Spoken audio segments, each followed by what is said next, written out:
Stone Age box நாம விரும்பி பார்க்குற திரைப்படங்கள் சொல்ற கருத்தை ஷேர் பண்ண வந்திருக்கு. தில்லு இருக்கே மட்டும் நெல்லு பயப்புறவன் பம்முறலாம் பறந்து ஓடிரு.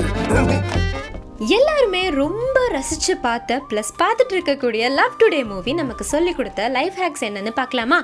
ஃபர்ஸ்ட், ராதிகா சொல்ற மாதிரி தூங்க போது எதுக்கு போனே, சாப்பிட போது எதுக்கு போனே, கக்கூசுக்கு எதுக்கு போனே,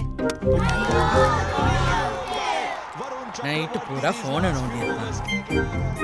எப்போ பார்த்தாலும் போனும் கையுமா இருக்கும்போது நம்மளை சுத்தி என்ன நடக்குதுன்னே புரிஞ்சுக்காம நடந்துக்கிறோம். எதையும் அளவோட யூஸ் பண்ணணும் அப்படின்னு இது சொல்லுது. ரெண்டாவது, நம்ம வாழ்க்கையில எப்பவுமே நம்பிக்கையோட வாழணும்.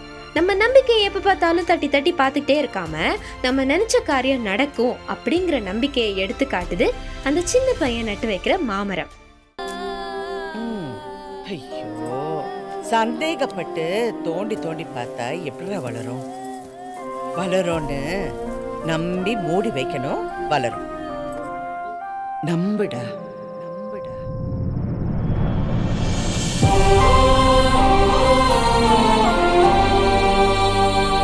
மூணாவது, உன்னை பத்தி எனக்கு எல்லாம் தெரியும்டா. எனக்கு உன்னை பத்தி எல்லாம் தெரியும் பேபி. நமக்கு எல்லார பத்தியும் எல்லாமே தெரியாது அப்படிங்கிற யதார்த்தத்தை புரிஞ்சுக்கணும்.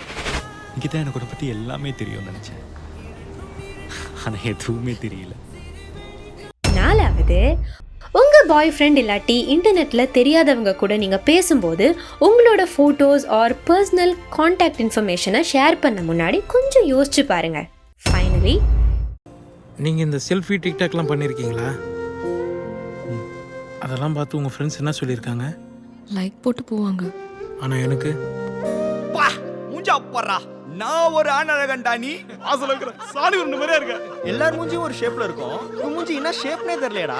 உன்னை போட்டோ எடுத்ததுல அந்த ஃபில்டர் கருகிச்சு மச்சான். நம்ம யாரையுமே ஜட்ஜ் பண்ண முன்னாடி அவங்கள பத்தி தெரிஞ்சுக்கிறது ரொம்பவே அவசியம்.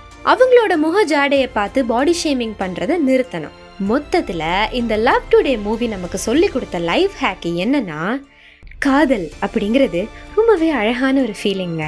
அந்த ஜேர்னில நீங்க சக்சீட் ஆக நிறைய ட்ரஸ்ட், ஃப்ரெண்ட்ஷிப் அண்ட் லாயல்ட்டி ரொம்ப ரொம்ப இம்பார்ட்டண்ட்.